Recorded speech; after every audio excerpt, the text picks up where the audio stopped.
നമസ്കാരം. മെട്രോ മാറ്റിനിയിലേക്ക് സ്വാഗതം. മലയാള സിനിമയിലെ സകലകലാ വല്ലഭൻ എന്ന വിശേഷണം നന്നായി ഇണങ്ങുന്ന പ്രതിഭയായിരുന്നു മലയാളികളുടെ പ്രിയപ്പെട്ട നടൻ ശ്രീനിവാസൻ. കഥ, തിരക്കഥ, സംവിധാനം, അഭിനയം തുടങ്ങി ഒട്ടേറെ മേഖലയിൽ അഗ്രഗണ്യനാണ് അദ്ദേഹമെന്ന് പലകുറി തെളിഞ്ഞു കഴിഞ്ഞതാണ്. എന്തിനേറെ പറയുന്നു, മലയാളികൾ അന്നും ഇന്നും നെഞ്ചേറ്റുന്ന ഒരുപാട് സിനിമകൾ സമ്മാനിച്ചവരിൽ ഒരാൾ കൂടിയായിരുന്നു ശ്രീനിവാസൻ. പതിറ്റാണ്ടുകൾ നീണ്ട തന്റെ അഭിനയ സബരിയയിൽ അദ്ദേഹം അഭിനയിച്ചു തീർത്തത് ഒട്ടനവധി കഥാപാത്രങ്ങളായിരുന്നു. സന്ദേശം, ചിന്താവിഷ്ടയായ ശ്യാമളയും എല്ലാം അതിൽ ചിലതു മാത്രം. ശ്രീനിവാസൻ സിനിമകളുടെ മറ്റൊരു പ്രത്യേകത എന്തെന്നാൽ എല്ലാം കാലത്തിനു മുൻപേ സഞ്ചരിച്ചവയാണ് എന്നതാണ്. എന്നാൽ അപ്രതീക്ഷിതമായുള്ള ശ്രീനിവാസന്റെ വിയോഗം താങ്ങാൻ ഇപ്പോഴും ആരാധകർക്ക് കഴിഞ്ഞിട്ടില്ല. അതിൽ ശ്രീനിവാസന്റെ സുഹൃത്തുക്കളായ മമ്മൂട്ടിയും മോഹൻലാലും ദിലീപും ഉൾപ്പെടെയുള്ള നടന്മാർ ഉണ്ടായിരുന്നു.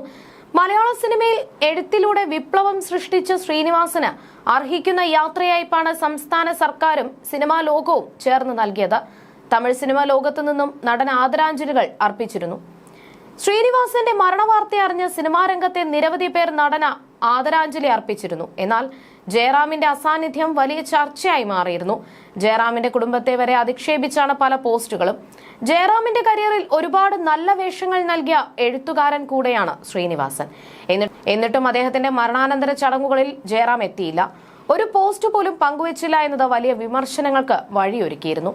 തമിഴ്നാട്ടിൽ നിന്ന് പാർത്ഥിബൻ അടക്കമുള്ള നടന്മാർ ദുബായിലേക്കുള്ള യാത്ര പോലും ഒഴിവാക്കി ഒരൊറ്റ സിനിമ ശ്രീനിവാസന്റെ കൂടെ ചെയ്തു എന്ന കാരണത്താൽ അദ്ദേഹത്തെ അവസാനമായി കാണാൻ കേരളത്തിലെത്തി. അങ്ങനെ പലരും.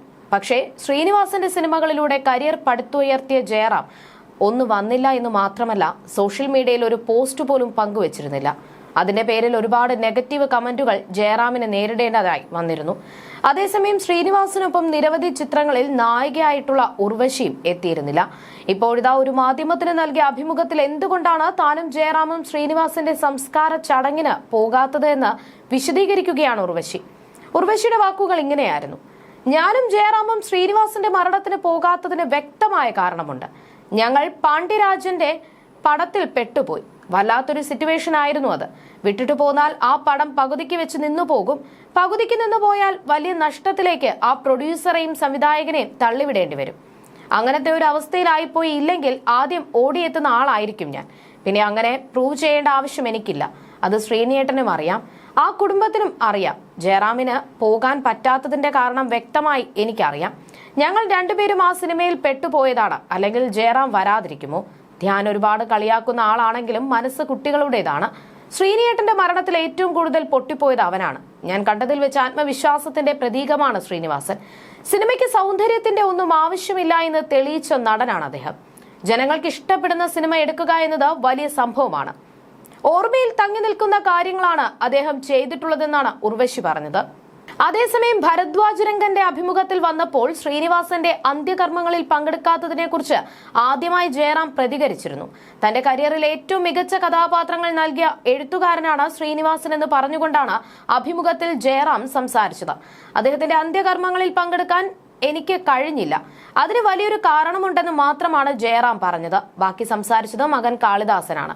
അച്ഛനും ശ്രീനിയങ്ങളും തമ്മിലുള്ള ഇക്വേഷൻ അവർക്ക് പരസ്പരം അറിയാവുന്നതാണ്. എന്തെങ്കിലും ഒന്ന് പറയണം, നെഗറ്റീവായി പറഞ്ഞാൽ മാത്രമാണ് ആളുകൾ ശ്രദ്ധിക്കുന്നത് എന്നതുകൊണ്ട് ഒരുപാട് മോശം കമന്റുകൾ അച്ഛന് നേരിടേണ്ടി വന്നു. ഒരു മുഖമേ ഇല്ലാത്തവരാണ് അത്തരം കമന്റുകൾ എഴുതി വിടുന്നത്. എന്താണ് കാരണം എന്നത് എനിക്കറിയില്ല. അത് അവരുടെ വിഷയമാണ്. അവർക്ക് ആരോടും വിശദീകരിക്കണം എന്നില്ല എനിക്ക് തോന്നിയതെന്നാണ് കാളിദാസ് ജയറാം പറഞ്ഞത്. സത്യൻ അന്തിക്കാട്, ശ്രീനിവാസൻ കൂട്ടുകെട്ടിൽ പിറന്ന പല സിനിമകളിലും ജയറാം ആയിരുന്നു നായകൻ. ജയറാമും ശ്രീനിയും ഒന്നിച്ച് അഭിനയിച്ച സന്ദേശം, തലയണ മന്ത്രം, പൊന്മുട്ടയിടുന്ന താറാവ് പോലുള്ള സിനിമകളൊക്കെ ഇപ്പോഴും ട്രെൻഡിംഗ് ആണ്.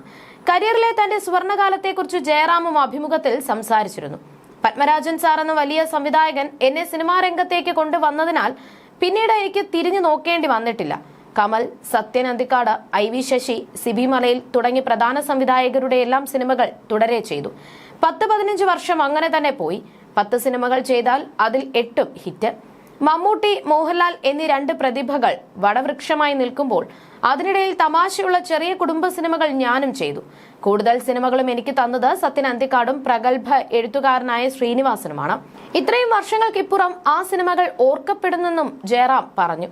അതേസമയം കഴിഞ്ഞ ദിവസം ഫിലിം ഫെയർ സൗത്ത് അവാർഡ്സിൽ ശ്രീനിവാസനെ ലൈഫ് ടൈം അച്ചീവ്മെന്റ് നൽകി ആദരിച്ചിരുന്നു. ഭാര്യ വിമലയും മകൻ വിനീത് ശ്രീനിവാസനും ചേർന്നാണ് പുരസ്കാരം ഏറ്റുവാങ്ങിയത്. ഇരുവരുടെയും വീഡിയോ സോഷ്യൽ മീഡിയയിൽ വൈറലായിരുന്നു. പുരസ്കാരം ഏറ്റുവാങ്ങുമ്പോൾ വിതുമ്പിക്കൊണ്ടായിരുന്നു വിമല വേദിയിൽ സംസാരിച്ചത്. ശ്രീനിയേട്ടനോട് സമൂഹത്തിലെ വിവിധ മേഖലയിലുള്ള എല്ലാ ആൾക്കാരും കാണിച്ച സ്നേഹത്തിനും ആദരവിനും നന്ദി. ശ്രീനിയേട്ടൻ സുഹൃത്തുക്കളെ ബന്ധുക്കളെ പോലെയായിരുന്നു സ്നേഹിച്ചത്. ആ സ്നേഹം തിരിച്ചെല്ലാവരും നൽകിയിട്ടുമുണ്ട് എന്നായിരുന്നു നേരത്തെ ശ്രീനിവാസനുള്ള പുരസ്കാരം ഏറ്റുവാങ്ങവേ വിമല പറഞ്ഞത്. ഫിലിം ഫെയർ അവാർഡ് പിടിച്ചു നിൽക്കുന്ന വിമലയുടെ ചിത്രവും പങ്കുവച്ചുകൊണ്ട് വിനീത് ശ്രീനിവാസൻ സോഷ്യൽ മീഡിയയിൽ എഴുതിയ കുറിപ്പും ശ്രദ്ധ നേടി. വളരെയധികം വിജയിയായ ആ മനുഷ്യന്റെ പിന്നിൽ ഈ സ്ത്രീ ഉണ്ടായിരുന്നു, എപ്പോഴും ഈ സ്ത്രീ ഉണ്ടായിരുന്നു. ലൈഫ് ടൈം അച്ചീവ്മെന്റ് അവാർഡ് അമ്മയ്ക്കുള്ളതാണ് എന്നാണ് വിനീത് ശ്രീനിവാസൻ കുറിച്ചത്. ശ്രീനിവാസനും പ്രശസ്ത സിനിമാ പ്രതിഭ ശ്രീകുമാരൻ തമ്പിക്കുമാണ് മലയാളത്തിൽ നിന്ന് ലൈഫ് ടൈം അച്ചീവ്മെന്റ് അവാർഡ് ലഭിച്ചത്. മമ്മൂട്ടി മികച്ച നടനും മഞ്ഞുമൽ ബോയ്സ് മികച്ച സിനിമയ്ക്കുള്ള പുരസ്കാരവും ഏറ്റുവാങ്ങി. രാഹുൽ സദാശിവൻ മികച്ച സംവിധായകനും ഉള്ളൊഴുക്കിലൂടെ ഉർവശി മികച്ച നടിയുമായി തിരഞ്ഞെടുക്കപ്പെട്ടു. ഉള്ളൊഴുക്കും കിഷ്കിന്ധാകാണ്ഡവുമാണ് മികച്ച സിനിമയ്ക്കുള്ള ക്രിട്ടിക്സ് പുരസ്കാരം പങ്കിട്ടത്. ആടുജീവിതത്തിലൂടെ പൃഥ്വിരാജും കിഷ്കിന്ധാകാണ്ഡത്തിലൂടെ ആസിഫ് അലിയും മികച്ച നടനുള്ള ക്രിട്ടിക്സ് പുരസ്കാരം നേടി. സരൺ ഷിഹാബിനാണ് മികച്ച നടിക്കുള്ള ക്രിട്ടിക്സ് പുരസ്കാരം. നീണ്ട 48 വർഷത്തെ സിനിമാ ജീവിതത്തിൽ സിനിമയിലൂടെ സമസ്ത മേഖലകളിലും വ്യക്തിമുദ്ര പതിപ്പിച്ച വ്യക്തി കൂടിയായിരുന്നു ശ്രീനിവാസൻ. നർമ്മത്തിന് പുതിയ ഭാവം നൽകിയ ശ്രീനി സ്വന്തം സിനിമകളിലൂടെ സാധാരണക്കാരന്റെ പ്രശ്നങ്ങൾ നർമ്മത്തിന്റെ സഹായത്തോടെ വെള്ളിത്തിരയിൽ എത്തിച്ചവരിൽ മുന്നിലാണ്. 1976 PA ബക്കർ സംവിധാനം ചെയ്ത മണിമുഴക്കം എന്ന ചിത്രത്തിലൂടെയാണ് അഭിനയ രംഗത്ത് എത്തുന്നത്. 1984 ഓടരുതമ്മാവ ആളറിയാം എന്ന സിനിമയ്ക്ക് കഥ എഴുതി തിരക്കഥാ രംഗത്തേക്ക് കടന്നു. പല സാധാരണ സാമൂഹിക പ്രശ്നങ്ങളും കുറിക്കൊള്ളുന്ന സംഭാഷണങ്ങൾ കൊണ്ടും അതിന്റെ സന്ദർഭ പ്രാധാന്യം കൊണ്ടും അവിസ്മരണീയമാക്കുക എന്നത് ശ്രീനിവാസന്റെ സിനിമകളുടെ പ്രത്യേകതയാണ്. സന്മനസ്സുള്ളവർക്ക് സമാധാനം, TP Balagopalan MA, Gandhinagar 2nd street, Nadodikkattu, Thalayanamanthram, Golanthara Vartha, Chambakkulam Thachan, വരവേൽപ്പ്, സന്ദേശം, ഉദയനാണ് താരം, മഴയത്തു മുമ്പേ, അഴകിയ രാവണൻ, ഒരു മറവത്തൂർ കനവ്, അയാൾ കഥ എഴുതുകയാണ്, കഥ പറയുമ്പോൾ, ഞാൻ പ്രകാശൻ തുടങ്ങിയ നിരവധി ഹിറ്റ് ചിത്രങ്ങൾക്ക് തിരക്കഥ എഴുതി. 1991 പുറത്തിറങ്ങിയ ആക്ഷേപഹാസ്യ ചിത്രമായ സന്ദേശം കേരളത്തിന്റെ രാഷ്ട്രീയ സാമൂഹിക മണ്ഡലങ്ങളിൽ ഇന്നും ചർച്ച ചെയ്യപ്പെടുന്നു. ശ്രീനിവാസൻ എഴുതി സംവിധാനം ചെയ്ത വടക്കുനോക്കേന്ദ്രം, ചിന്താവിഷ്ടയായ ശ്യാമള എന്നീ ചിത്രങ്ങൾ സംസ്ഥാന ദേശീയ പുരസ്കാരങ്ങൾ നേടി. പൂച്ചയ്ക്കൊരു മൂക്കുത്തിയാണ് ആദ്യ തിരക്കഥ. പ്രിയദർശനുമായി ചേർന്ന ഹാസ്യത്തിന് മുൻതൂക്കം നൽകിയ ഒരുക്കിയ ചിത്രങ്ങളിലൂടെ അദ്ദേഹം സിനിമാ ലോകത്ത് സ്വന്തം സ്ഥാനമുറപ്പിച്ചു.